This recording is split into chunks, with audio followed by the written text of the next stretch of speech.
All right, what's going on, everybody? This is Gen716 back here again, and today we're going to talk about what are the biggest targets that the Buffalo Bills should go after as far as free agency. There's a lot of needs that the Buffalo Bills can get. Not that many needs because, again, the Buffalo Bills, if we're talking about teams that could potentially contend for a championship, they're one of those teams, right? They're one of those teams that are very, very close to potentially not maybe winning a Super Bowl, but contending for it. I think they're on the verge. They're going on the right direction, the right track, and I am just a believer in Brandon Beane and what Sean McDermott has been able to do. Now, these targets, these are based off of not just the biggest needs, but what Sean McDermott and Brandon Beane, what they did last year as far as what they've done with free agency. So, of course, you might not see some of the biggest names on here that you guys probably want. I'm just going off based off the formula that Brandon Beane and Sean McDermott were able to do with their free agents as far as fit, as far as the scheme, and based off their personality and their history. Because obviously Sean McDermott and Brandon Beane, they want guys that as far as culture that they can fit in. So let's hop straight into it. So of course the biggest one that a lot of Bills fans want is probably Ngakwe. Not maybe receiver, but Ngakwe from the Jacksonville Jaguars. Unique Ngakwe, he's an edge rusher, and he's been one of the more consistent edge rushers in the league for 3 years. He's posted 8 sacks in those 3 seasons, and he's gotten better. He's gotten better. I think the good thing also is that he's 24. A lot of people ask a question, well, what's his age? Buffalo, they're not going to get anybody that's 27 or 28 years old. He's 20. He's 24 years of age. He's going to be 25 next year, so he's in the prime of his career. The thing about Buffalo is, do they want to pay for a high-end free agent? That's really the question because he's gonna be in the demand for a 15, 16, 17 million dollar per year type of contract for maybe 4 or 5 years. The question is Buffalo going to pay that money? He's also had a little bit of off-field concerns, so will Buffalo will they completely think about that as far as getting him, or will they go all in on him? Because a team is going to overpay for him. I think a team, they're willing to pay that money to him as far as bringing him in. And if you look at the pass rushers that got paid from last year, as far as guys like Zadarius Smith, Preston Smith, D Ford, those guys were well worth it. So I think that a guy like Ngakwe, that's an elite pass rusher. Buffalo needs that premier number one type of pass rusher. Obviously, that's Ngakwe is somebody that the Buffalo Bills can think about as far as paying that high tier amount of money. Um, I look at another guy. You look at the tight end position, guys like Austin Hooper and Hunter Henry. I understand that we got Dawson Knox, which is he's a young player. Especially he's more of a project too because he for the most part he was a quarterback and then he flipped to tight end at Ole Miss, but never got the production. He's come at Buffalo and he's done a pretty good job so far. He's had some hand concerns, route running type of concerns, but he is more of a project.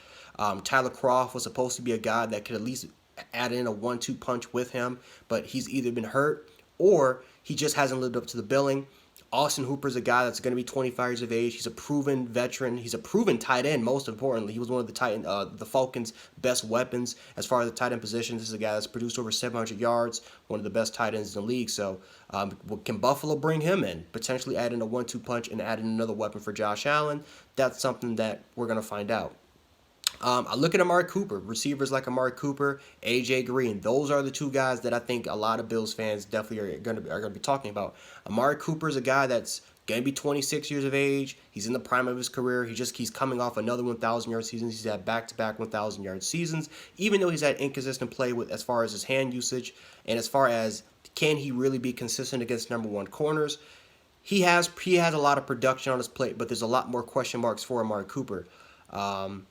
So we will definitely find out if Buffalo is willing to pay him high tier money because he's going to be in the market. He's going to demand a lot of money. He might be in that 12, 13, 14, 15, maybe even higher because he is the best receiver right now in free agency. And whether if a team, I think a team will be willing to overspend for him. So the question is that will the Bills be in that market for a number one type of receiver like an Amari Cooper? We'll find out. Obviously, AJ Green's a guy that's 32 years of age. He's coming off another injury. He's that 6'4", go get it type of receiver. I think the question for AJ Green is that number one, how much money is he going to demand? Because he could demand a 2-year contract, $10 million a year, and could potentially hurt your cap. Now, Again, the upside is that he is AJ Green. I think that if he's healthy, even at the age of 32, he can still be one of the best receivers in the league. Not saying he's going to have 1,000 yards, but he can be a productive player for your football team. But Buffalo wants a true number one receiver type of player. I think obviously the Bills have John Brown and got Cole Beasley. AJ Green could be that guy as far as a red zone threat, but is he going to be that true number one for you? I don't know if Buffalo is willing to really overspend, especially hurting their cap for AJ Green. We look at the running back position. Jordan Howard, Kenyon Drake, those are my top two guys. Matt Breida, he's definitely on the list as well. Jordan Howard, I think you can get him cheap. He's had two productive, really good seasons in his first 2 years and 1,000 yards. Chicago in his third year wasn't that bad. More of an injury plague year with the Philadelphia Eagles. His best game was actually against the Bills. But again, he's a young running back. He's going to be 25 years of age. He's a proven back, and he's a power back. He's a guy that can pair up, that can add in as far as a compliment. He's a perfect complementary back to Devin Singletary. Right? Devin Singletary, he's more of that shifty, elusive type of runner. Jordan Howard's more of a plow you over type of runner. Also is a really good pass blocker as well. That could be a perfect complement. Matt Breida, also another hard worker. Kenyon Drake is more TJ Yeldon, but I think he's better as far as a receiving back wise, as far as more speed, less fumbles. Kenyon Drake, another guy that's kind of been a little bit of a journeyman, but has shown that he can produce at a high level. So I think that those running backs the Buffalo Bills can think about as far as getting a compliment instead of wasting a pick in the draft. Then we focus on the offensive line. Let me take a look at here, my notes here. You look at the tackle position. You look at a guy like Brian Bulaga, 31 years of age. He's been the tackle's blindside protector for years. He can play either side of the ball, whether if it's the left tackle position or if it's the right tackle position. He's also 31 years of age. Now, it's not really a bad thing because you can pay him 2 to 3 years. We've seen tackles normally play in their 30s. Perfect example, Andrew Whitworth. And he's a veteran. We've seen Buffalo get veteran players to get them in the locker room as far as leadership-wise goes. So I wouldn't be shocked at all if Buffalo, if they really target Brian Bulaga and they really want him, even willing to overspend for him as far as getting a veteran, getting that guy in the locker room, and also a guy that can produce on the football field. I look at a guy like Daryl Washington from Carolina, 28 years of age, was that tackle. He's a guy that can be let go. Obviously, again, Cody Ford had a really, really bad year, more of a project type of player, but Ty Nsekhe, he's been in and out as far as injuries goes, and his production has been iffy. I think Daryl Washington and Brian Bulaga could be an upgrade there. Jack Conklin is one of those guys that is probably the best tackle in this free agency. Are you willing to overspend for him? We've seen Buffalo do it with Mitch Morse. They made him the highest paid center in the league last year. Can they do that with Jack Conklin, a guy that I think that is better than both the guys that I just named? He's a proven right tackle. He was on the Tennessee team. He was a phenomenal run blocker. He's had some issues as far as penalties goes and as far as a little bit of pass protection. Not to say that he's bad, but it's not better than his run grade production. So you got a guy like Jack Conklin that's still developing, former first round pick, 25 years of age. He could be a guy that the Buffalo Bills could overspend and could definitely pay out. Again, this is all for the protection of Josh Allen. So sometimes it is okay to overspend for a player that is going to protect your quarterback, especially at the tackle position, which is one of the most important positions in all of football. I look at a guy looking at the defensive tackle position now. All right, just taking a look at my notes here. Gerald McCoy is a very interesting guy. Now, if the Buffalo Bills can't get Jordan Phillips, you could bring in a guy like Gerald McCoy, 32 years of age. He played under Ron Rivera, that's his name. He played under Ron Rivera, which we all know Sean McDermott was the defensive coordinator of. They both run similar schemes, so Gerald McCoy has some familiarity if he does come to the Buffalo Bills. He also brings in a veteran presence, and not just that, this is a former Pro Bowl, All-Pro type of player. He's been one of the best defensive tackles in the last decade. You're talking about a guy that can bring that veteran presence to the locker room. You're talking about a player that, as far as helping Ed Oliver and helping Harrison Phillips out, he can help them out a long way, especially Ed Oliver, to bring out their max potential. So Gerald McCoy could be a really, really good idea. Michael Brockers could also be a good idea, right? Last year was his most productive season.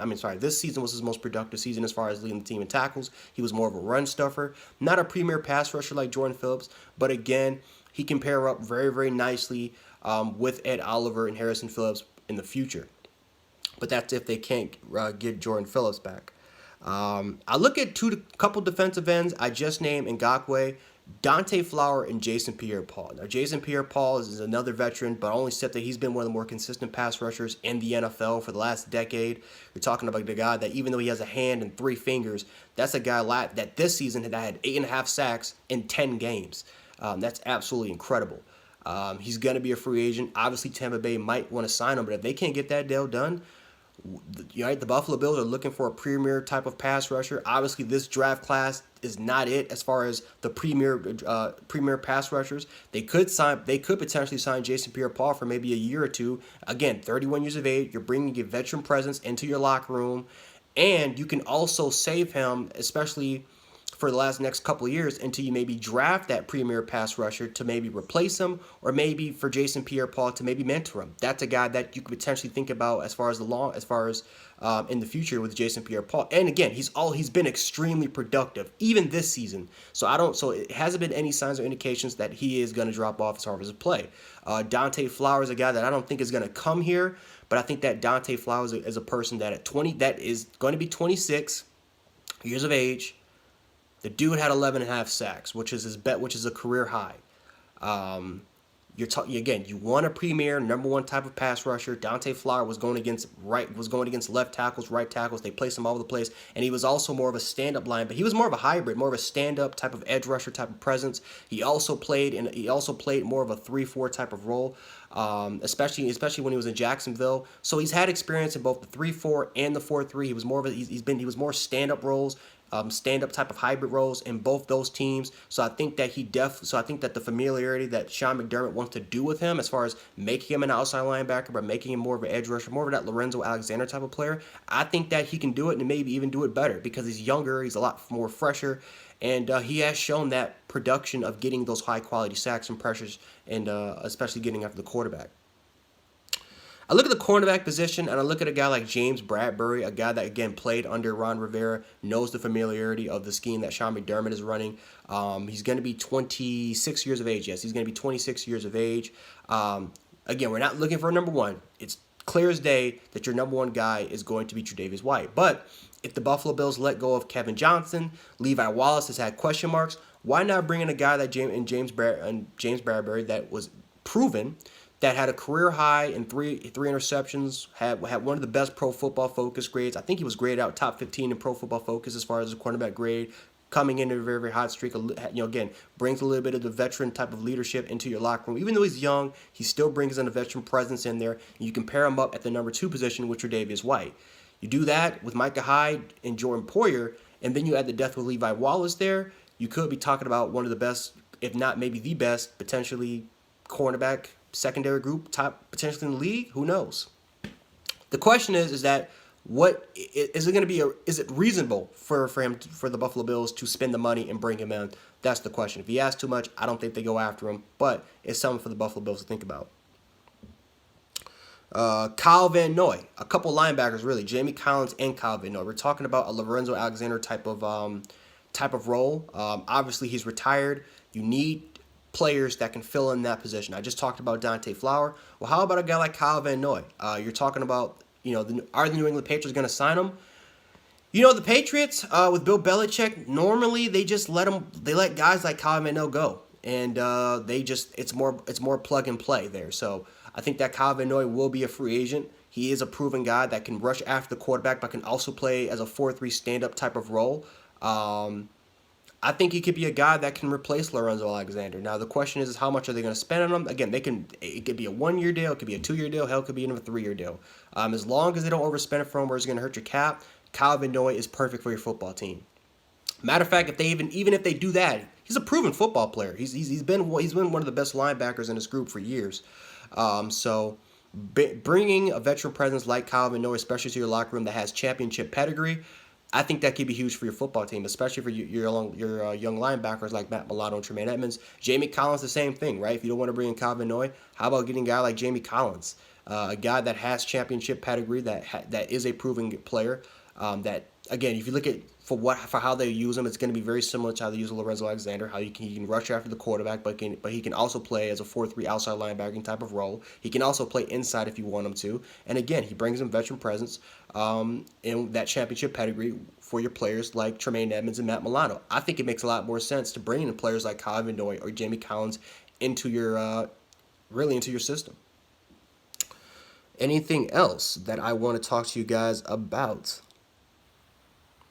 Oh yeah, there's a couple more players that I want to talk to you guys about real quick. I look at guys like Joe Thuney for the New England Patriots at the guard position. Obviously, he's a player that it makes a lot more sense, right? You look at Quentin Spain, he could potentially walk away. Joe Thuney, he's been one of the more productive guards in the league. He could be a guy that the Buffalo Bills could bring in, and again, he's even better than Quentin Spain, especially he's more of a pass blocker than I would say more as that physical run player. But again, you want to protect your quarterback at all costs. Joe Thuney might be expensive, but as far as protecting your quarterback, it's okay to overspend. Another guard if you don't like really Joe Thuney, or if, for example, if you need somebody else at the other guard position, why not get a player like Brandon Sharif? Why not give both those players, to be honest with you? Again, you get a guy like Brandon Sharif, you get one of the best run blockers in the entire NFL. He's been one of the more consistent guards in the league. He's going to be 28 years of age, but he's been consistent. The word has been consistent. Now, the Redskins might try to overspend for him. The Redskins might get him and they might retain him. But if he walks away for free agency, again, you want players that can protect your quarterback. One of the things that the Buffalo Bills have struggled over the last couple of years is really protecting your quarterback. Getting a guy like Brandon Sharif and or potentially getting a player like Joe Thuney at the guard position, again, it is not a bad idea to overspend to protect your quarterback. It's just not. So, yeah, again, you want to protect your quarterback at all costs. So getting guys like Brian Bulaga, like I said before, getting guys like Jack Conklin, maybe targeting guys like Joe Thuney and Brandon Sharif are not bad ideas as far as trying to protect your investment, and that's Josh Allen. So anyway, guys, those are my top targets for what the Buffalo Bills should be doing, especially as far as getting in free agency and making their team better, and just taking a big step forward, especially as far as being a championship contender. Obviously, the Buffalo Bills didn't finish off the word, but there's a lot to be excited for. Free agency, we don't know who they're going to get. They're going to get players that are going to fit them. But again, as far as overspending, they got $89 million of cap. They can afford to do it. We'll see what the Buffalo Bills definitely do. But again, that's all I got for this video. If you guys like the video, hit the like button, share the video, subscribe. I know this was a long one, but hey, I got more Bills content, more NFL content on the way, so stay tuned for those. And yeah, thank you guys so much for viewing. So anyway, guys, this is Gen 716. I'll catch you guys later. Go Bills. I'm out.